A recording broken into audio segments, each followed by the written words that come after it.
So good morning guys. तो चलिए start करते हैं आज के यानी कि 15 जनवरी के इंपॉर्टेंट करंट अफेयर्स को। और आज का सबसे इंपॉर्टेंट प्रश्न ये रहा आपके सामने कि अभी हाल ही में देश का पहला ग्रामीण बैंक कौन सा है जिसने अभी सौर ऊर्जा से सोलर एनर्जी से चलने वाला एटीएम वैन शुरू किया। तो आंसर होगा त्रिपुरा ग्रामीण बैंक। तो त्रिपुरा ग्रामीण बैंक ये देश का पहला ग्रामीण बैंक बन गया है जिसने सौर ऊर्जा से चलने वाला एटीएम वैन शुरू किया है। इसे शुरू करने का उद्देश्य क्या है? दूर दराज और ग्रामीण क्षेत्रों में बैंकिंग सेवाओं को सुलभ बनाना, आसान बनाना। और इस पहल के लिए बैंक को प्रतिष्ठित स्कॉच सिल्वर अवार्ड से भी सम्मानित किया गया है। अब यहाँ पे बहुत सारे इंपॉर्टेंट प्रश्न मैं आपको रिवाइज कराऊंगा जिसमें से कुछ एटीएम से संबंधित होंगे, कुछ सोलर एनर्जी से संबंधित होंगे। लेकिन उससे पहले दो प्रश्न ये आप देखो। अगर पूछे कि भारत का पहला सौर ऊर्जा से चलने वाला भुगतान साउंड बॉक्स किसने लॉन्च किया था? भुगतान साउंड बॉक्स क्या होता है? जब हम फोन पे या पेटीएम करते हैं तो उस बॉक्स में से आवाज आती है 5 रुपए प्राप्त हुए, 10 रुपए प्राप्त हुए, वो साउंड बॉक्स है। तो सौर ऊर्जा से चलने वाला वो भुगतान साउंड बॉक्स ये लॉन्च किया था पेटीएम ने। और जिस तरह से यहाँ पे ये त्रिपुरा ग्रामीण बैंक देश का पहला ग्रामीण बैंक बन गया जिसने सौर ऊर्जा से चलने वाला एटीएम वैन लॉन्च किया, तो प्रश्न ये भी बन सकता है कि देश का पहला ग्रामीण बैंक कौन सा है? तो प्रथमा ग्रामीण बैंक है। ये कब बना था? 2 अक्टूबर 1975 में। कहा? उत्तर प्रदेश के मुरादाबाद में। अब देखो कुछ एटीएम से संबंधित ही मैं आपको प्रश्न करवाता हूं। पहले अगर आपसे पूछे कि एटीएम का आविष्कार करने का श्रेय ये किसे दिया जाता है? ग्रेट ब्रिटेन के जॉन शेफर्ड बैरन को। विश्व का पहला एटीएम लंदन में स्थापित किया गया था 1967 में। ब्रिटिश बैंक था बार्कलेज उसने। और भारत में पहला एटीएम ये स्थापित हुआ था मुंबई में। किस बैंक ने किया था? एक ब्रिटिश बैंक के एचएसबीसी ने 1987 में। उसके अलावा भारत में 13वां हुआ जो पहला एटीएम है वो एसबीआई ने लॉन्च किया था केरल में, 2004 की ये बात है। और दूसरा वाला 13वां हुआ एटीएम भी एसबीआई ने ही लॉन्च किया था। कहां पर? जम्मू कश्मीर की डल झील में, 2021 की बात है। भारत का पहला यूपीआई एटीएम ये लॉन्च किया हिताची पेमेंट सर्विसेज ने। भारत का पहला अपग्रेडेबल एटीएम लॉन्च किया था हिताची पेमेंट सर्विसेज ने ही। भारत का पहला रियल गोल्ड एटीएम ये स्थापित हुआ हैदराबाद में। भारत का पहला ग्रेन एटीएम कहां पर स्थापित हुआ? गुरुग्राम में। किस बैंक ने डल झील पर 13वां ये हम पढ़ लिया ऊपर। देश का पहला राइस एटीएम ये कहां पर लॉन्च हुआ? भुवनेश्वर। और ट्रेन में एटीएम लगाने वाला भारत का पहला बैंक कौन सा है? तो बैंक ऑफ महाराष्ट्र है। और किस ट्रेन में लगाया था? मुंबई मनमाड़ पंचवटी एक्सप्रेस। ये प्रश्न आ चुका है एग्जाम में, ट्रेन का नाम पूछा गया था एग्जाम में। यहाँ पे तो मैंने आपको एटीएम से संबंधित सारी जानकारी दे दी। अब कुछ सोलर एनर्जी से भी संबंधित पॉइंट्स हम देखते हैं। अगर पूछे कि दुनिया का पहला पूर्णतः नवीकरणीय ऊर्जा से चलने वाला शहर ये कौन सा होगा? अमरावती आंध्र प्रदेश। भारत में सौर ऊर्जा से पूरी तरह से संचालित होने वाली पहली विधानसभा कौन सी होगी? दिल्ली। नई दिल्ली में दिल्ली मेट्रो रेल कॉरपोरेशन के ओखला विहार मेट्रो स्टेशन पर देश के पहले वर्टिकल बाइफेशियल सोलर प्लांट का उद्घाटन किया गया था। और हिमाचल प्रदेश के कांगड़ा डिस्ट्रिक्ट का राजा खास गांव राज्य का पहला सोलर मॉडल विलेज बना। उसके अलावा भारत ने 100 गीगावाट सौर फोटोवोल्टिक मॉड्यूल निर्माण क्षमता हासिल कर ली है। मतलब भारत अब हर साल 100 गीगावाट बिजली बनाने वाले सौर पैनल बना सकता है।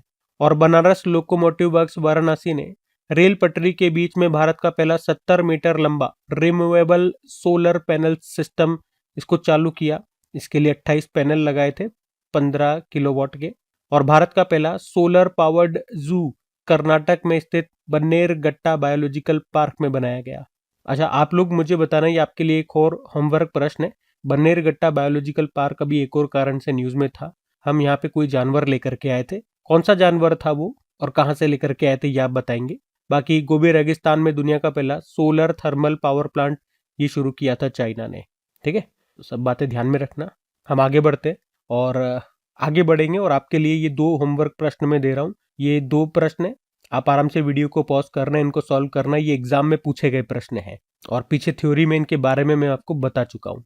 और अब डेली मैं आपसे कोशिश कर रहा हूँ हर क्वेश्चन में, मतलब लगभग एक आध क्वेश्चन में इस तरह के प्रश्न मैं आपसे पूछूं जो कि एग्जाम में पूछे गए प्रश्न थे, ताकि आपको अंदाजा लगे कि एग्जामिनर किस तरह के प्रश्न पूछ रहा है, किस तरह से ऑप्शन देता है, आपको कैसे सोचना है। बाकायदा उनके उत्तर मैं पहले ही आपको थ्योरी में दे दूंगा, तो आपके लिए काम आसान हो जाएगा। तो बताओ, हम अगला प्रश्न देखते हैं। फिर अगले में पूछ रहे अभी हाल ही में तीसरा भारतीय लाइट हाउस महोत्सव ये कहां पर मनाया गया, तो आंसर होगा विशाखापत्तनम में।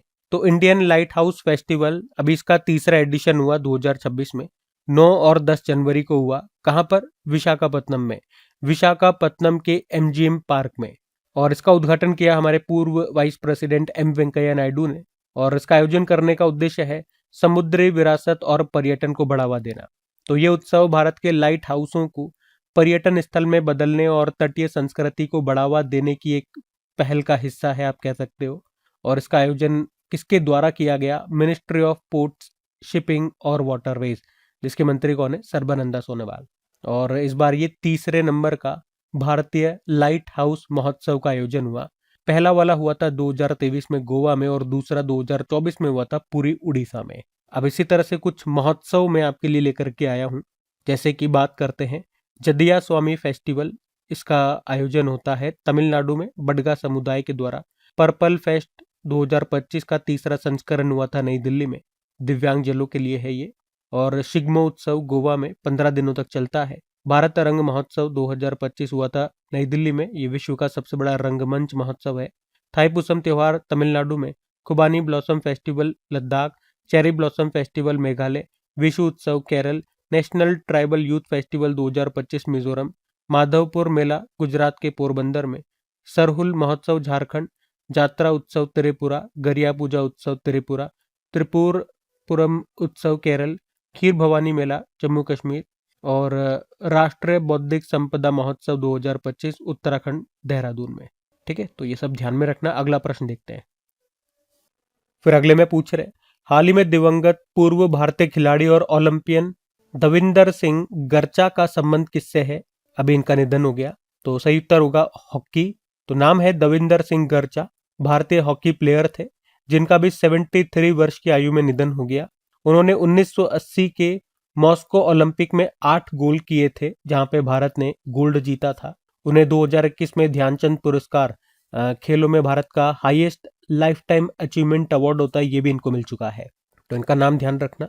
अच्छा, एक स्टैटिक पॉइंट मैं आपको यहाँ बता रहा हूँ, आप कंफ्यूज मत होना। ध्यानचंद पुरस्कार में और मेजर ध्यानचंद खेल रत्न पुरस्कार में, ये जो ध्यानचंद पुरस्कार है ना, इसे खेलों में आजीवन योगदान के लिए दिया जाता है। एक तरह का लाइफ टाइम अचीवमेंट अवार्ड है ये। इसकी स्थापना होती है 2002 में। और यहाँ से ये दोनों तरह के प्रश्न एग्जाम में बन चुके हैं। स्थापना भी पूछी गई थी और किस तरह का अवार्ड है, लाइफ टाइम अचीवमेंट अवार्ड है, ये प्रश्न भी एग्जाम में आ चुका है। और जो मेजर ध्यानचंद खेल रत्न पुरस्कार है, वो तो आप जानते ही हो, भारत का सर्वोच्च खेल सम्मान है, जिसकी स्थापना होती है 1991-92 में पहली बार दिया गया था ये। और ये भी आप जानते हो किन्हें दिया गया था, जो कि हमारे पहले शतरंज ग्रैंड मास्टर है, उन्हीं को दिया गया था। आप बताओ उनका नाम क्या है, हमारे पहले शतरंज ग्रैंड मास्टर का नाम। और इसका नाम कब बदला गया, ये प्रश्न भी एग्जाम में आ चुका है। अगस्त 2021 में। पहले से राजीव गांधी खेल रत्न पुरस्कार कहते थे, अब मेजर ध्यानचंद जी के नाम पे इसका नाम रख दिया गया, मेजर ध्यानचंद खेल रत्न पुरस्कार। ठीक है, अब ये स्टैटिक प्रश्न मैंने आपसे करवाया ना, इनसे संबंधित जो एग्जाम में प्रश्न पूछे गए थे, अभी मैं आपसे वो सॉल्व करवाऊंगा। लेकिन निधन वाला हमारा ये मेन प्रश्न है, तो पहले निधन वाले प्रश्न हम रिवाइज कर लेते हैं।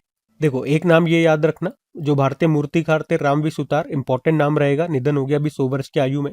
1999 में पद्मश्री, पद्म भूषण 2016 में, महाराष्ट्र का सर्वोच्च नागरिक पुरस्कार महाराष्ट्र भूषण भी मिला। मेहर कास्टेलिनो 1964 में भारत की पहली मिस इंडिया का खिताब जीता था, मुंबई से थी, निधन हो गया, इंपॉर्टेंट नाम है। विनोद कुमार शुक्ल, ये भी मोस्ट इंपॉर्टेंट नाम है, हिंदी साहित्यकार थे। और 2024 के लिए 59 नंबर का ज्ञानपीठ पुरस्कार उनको दिया गया था। ये अवार्ड पाने वाले वो छत्तीसगढ़ के पहले साहित्यकार थे, मतलब वो छत्तीसगढ़ से बिलोंग करते थे। और बांग्लादेश की पहली महिला प्रधानमंत्री खालिदा जिया का भी निधन हो गया। पर्यावरणविद माधव गॉडगिल का भी निधन हो गया, ये भी इंपॉर्टेंट प्रश्न रहेगा।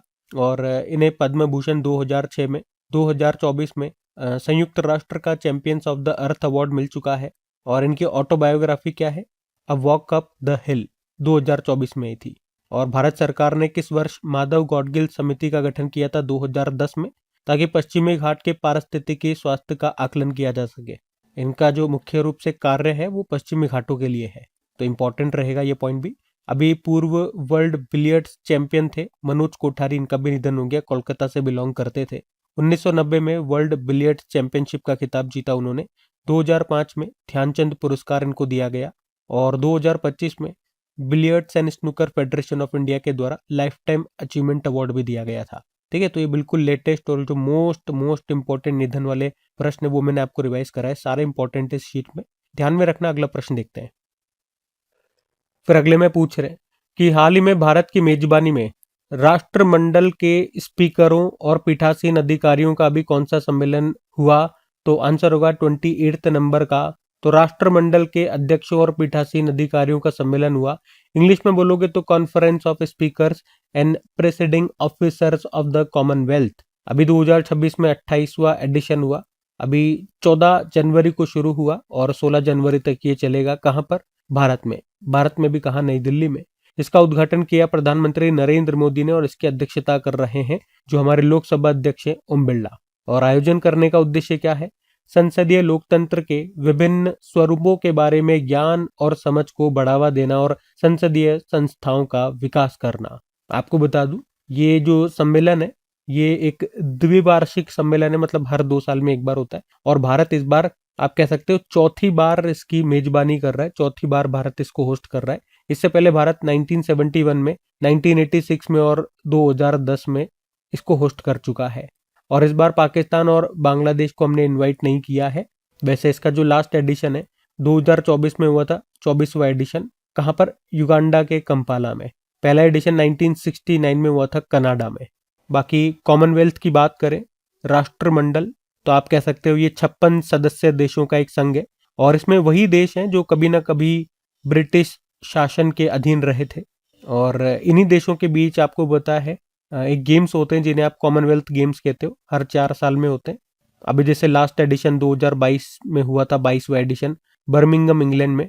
और अगला वाला 2026 में होगा 23वां एडिशन ग्लासगो स्कॉटलैंड में। अच्छा, ये प्रश्न एग्जाम में आ चुका है कि भारत ने क्या कभी कॉमनवेल्थ गेम्स को होस्ट किया है क्या? तो आप कहोगे हाँ किया है, एक बार किया है अभी तक 2010 में नई दिल्ली में, 19वां एडिशन था। अब दूसरी बार भी करने वाला है भारत, ये भी इंपॉर्टेंट रहेगा, ये करंट अफेयर्स का प्रश्न है आपका। दूसरी बार कब? 2030 में। कहां पर होंगे ये? अहमदाबाद में होंगे। और पहला एडिशन हुआ था 1930 में हैमिल्टन कनाडा में। और एक राष्ट्रमंडल दिवस भी होता है, ये भी आप ध्यान रख सकते हो। ये हर मार्च के महीने में दूसरे सोमवार को होता है, कोई फिक्स नहीं है, तो इतना आप ध्यान रखना। ठीक है, सारी बातें हमने क्लियर कर ली। अगला प्रश्न देखते हैं। फिर अगले में पूछ रहे हैं हाल ही में भारतीय सेना दिवस ये कब मनाया गया? तो आंसर होगा 15 जनवरी को। तो हर साल 15 जनवरी को इंडियन आर्मी डे के रूप में मनाया जाता है। क्यों? क्योंकि 15 जनवरी 1949 को ही भारत के पहले कमांडर इन चीफ बने थे फील्ड मार्शल के.एम. करियप्पा, जो स्वतंत्रता के बाद सेना पर पूर्ण भारतीय नियंत्रण था। अच्छा, यही के.एम. करियप्पा जी 14 जनवरी 1953 को रिटायर्ड होते हैं, इसीलिए तो हम 14 जनवरी को सशस्त्र सेना झंडा दिवस, आर्म्ड फोर्स वेटरन्स डे के रूप में मनाते हैं। और याद रखना, इस बार भारतीय सेना दिवस का जो मुख्य समारोह है इसका आयोजन राजस्थान की कैपिटल जयपुर में हुआ था। और यह पहली बार था जब परेड नई दिल्ली के बाहर एक नागरिक क्षेत्र में आयोजित की गई। और आपको ये बात तो पता ही है कि अभी इंडियन आर्मी ने 2026 को नेटवर्किंग एंड डेटा सेंट्रिसिटी यानी कि नेटवर्किंग एवं डेटा केंद्रितता का वर्ष घोषित किया था, कुछ दिन पहले हमने पढ़ा है। और अभी भारतीय सेना ने एक ड्रोन ऑपरेशंस के लिए एक स्पेशल फोर्स तैयार की है, इसका नाम रखा है भैरव। वैसे इंडियन आर्मी की जो एक्चुअल में स्थापना होती है वो कब होती है? 1 अप्रैल 5। और इंडियन आर्मी की अगर बात करते हैं तो एक्चुअल में इसकी स्थापना 1 अप्रैल 1895 में हुई थी।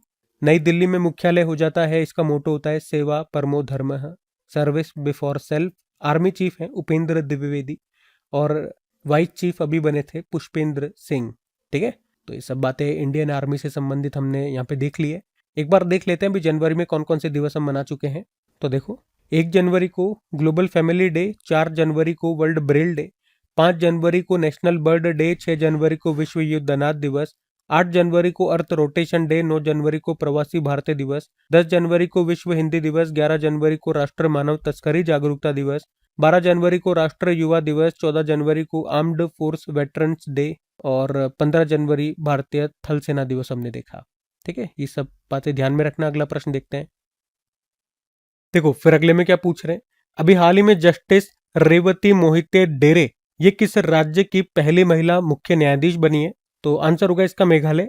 और अगर डेली आप करंट अफेयर्स पढ़ते हैं क्रेक एग्जाम चैनल पे, तो आपको मैं ऑलरेडी बता चुका हूं इनका नाम, याद आया।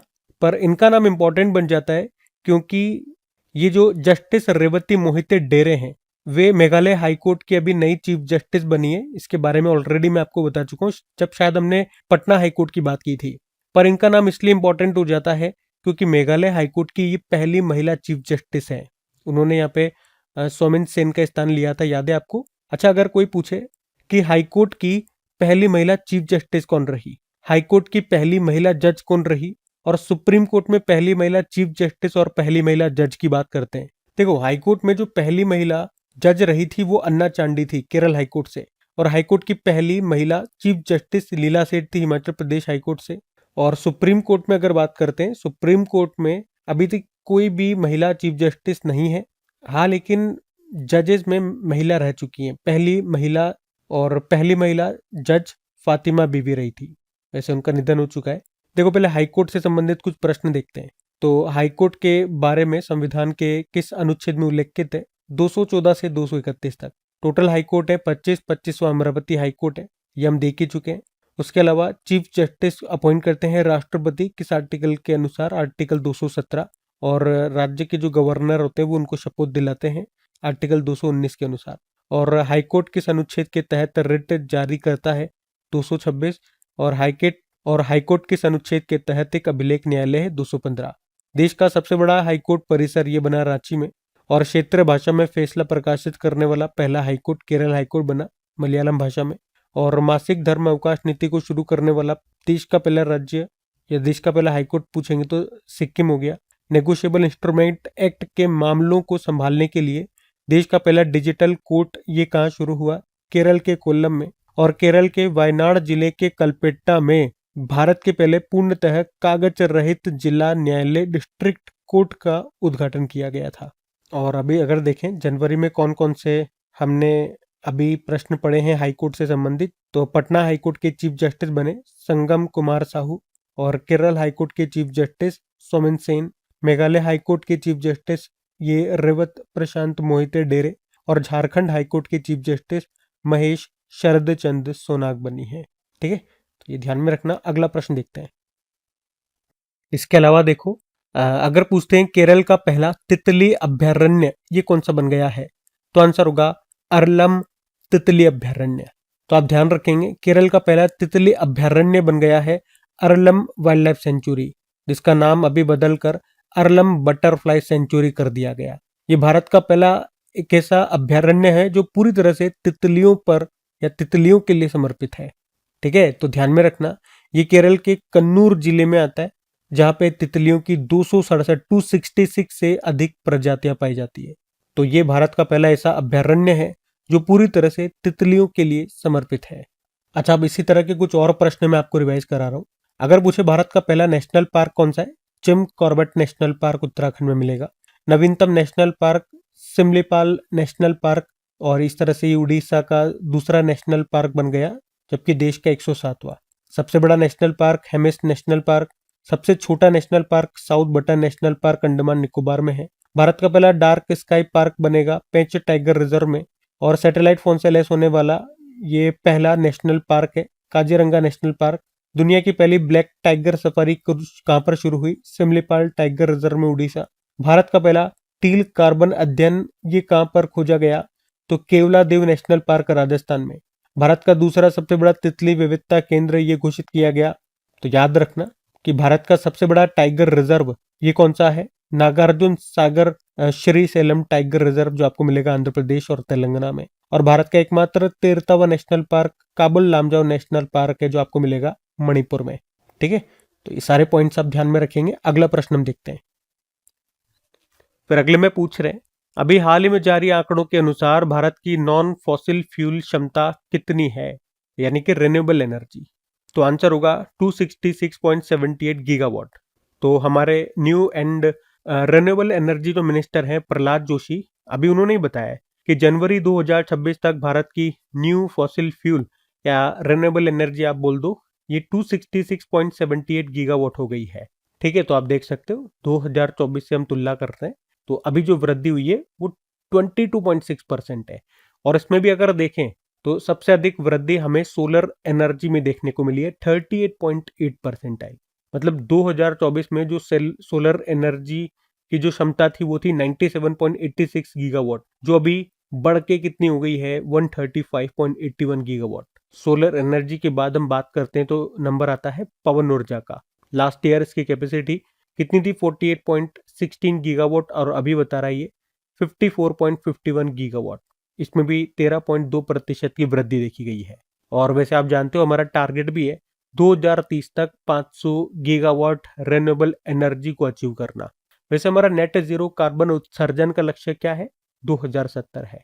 तो गैर जीवाश्म या नॉन फॉसिल फ्यूल कह दो या रिन्यूएबल एनर्जी कह दो, clean energy, green energy, Akshay ऊर्जा, ये सब आप कह सकते हो। तो ये कौन सी ऊर्जा है जिसमें प्रदूषण नहीं होता? हम इसको ऐसे समझा सकते हैं जैसे कि सोलर एनर्जी हो गया, विंड एनर्जी हो गया, हाइड्रो एनर्जी हो गया, बायोमास हो गया, ये सब इसके उदाहरण है। ठीक है, तो ये सारी बातें आप ध्यान में रखेंगे। अब यहाँ पे एक प्रश्न मैं आपको दे रहा हूँ, ये होमवर्क प्रश्न है आपका, बीपीएससी बिहार के एग्जाम में आया था 2025 का ये प्रश्न है। इसको करने की कोशिश करो, ऑप्शन देखो आपके सामने और बताओ उत्तर क्या होगा इसका। ठीक है, हम अगला प्रश्न देखते हैं।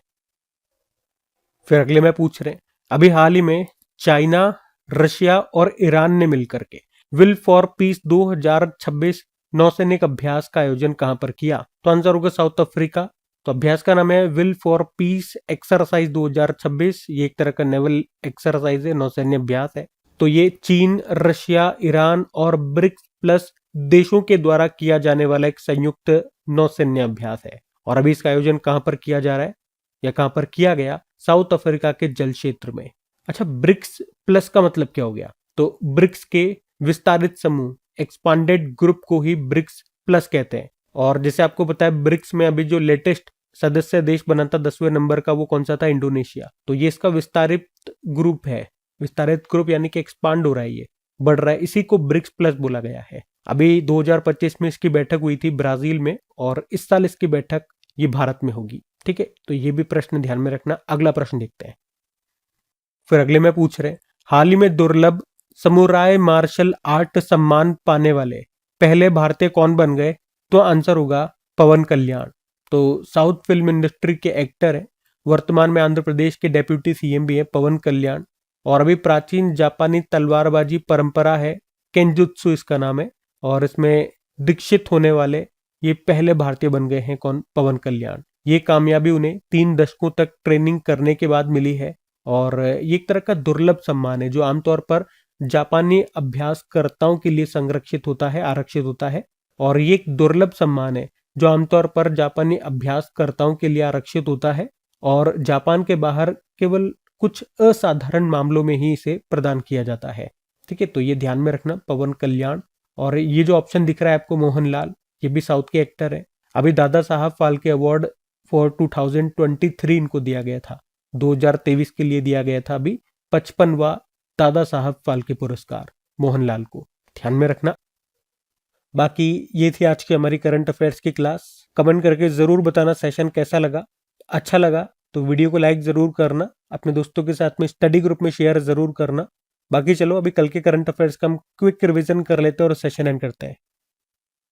तो देखो, कल हमसे पहला इंपॉर्टेंट प्रश्न पूछा था कि United nation secretary general award 2025 किसे मिला? तो स्वाति शांता कुमार। फिर आपसे पूछा भारत का पहला बायो हैप्पी जिला ये किस राज्य में विकसित किया जा रहा है? अरुणाचल प्रदेश। भारत का पहला पैरो वाले मोबाइल मैनिपुलेटर का भी किसने डेवलपमेंट किया? आईआईटी कानपुर। इसी का स्टार्टअप है एक्सटेरा रोबोटिक्स ने। और किस राज्य के अनंतपुर अनार को जीआई टैग मिला? आंध्र प्रदेश। और महिलाओं और नाबालिग लड़कियों की सुरक्षा के लिए अभी अक्का पड़े योजना शुरू की कर्नाटक। और 83rd नंबर के गोल्डन ग्लोब अवार्ड्स 2026 में ड्रामा कैटेगरी में बेस्ट फिल्म का अवार्ड मिला है हेमनेट को। एलिसा हेली ने क्रिकेट के सभी फॉर्मेट से संन्यास ले लिया, घोषणा कर दी है। वो किस देश के प्लेयर है? ऑस्ट्रेलिया। और संयुक्त सैन्य नागरिक संलयन अभ्यास है साझा शक्ति, इसका आयोजन ये कहां पर हुआ? महाराष्ट्र। डीआरडीओ ने टॉप अटैक कैपेबिलिटी वाली स्वदेशी man portable anti tank guided missile का सफल परीक्षण कहां किया? महाराष्ट्र। और आखिरी प्रश्न था, काउंटर पॉइंट रिपोर्ट के अनुसार 2025 में दुनिया का टॉप स्मार्टफोन ब्रांड ये बन गया है एप्पल। बाकी चलो कल का भी होमवर्क प्रश्न देख लेते हैं और सेशन एंड करते हैं। तो कल आपसे पूछा था इंटरनेशनल बिग कैट अलायंस का अध्यक्ष किसे चुना गया था? तो हमारे जो पर्यावरण मंत्री भूपेंद्र यादव उन्हीं को ही। आप सभी ने प्रश्न का बिल्कुल सही उत्तर दिया। अब ये आज का आपका होमवर्क प्रश्न।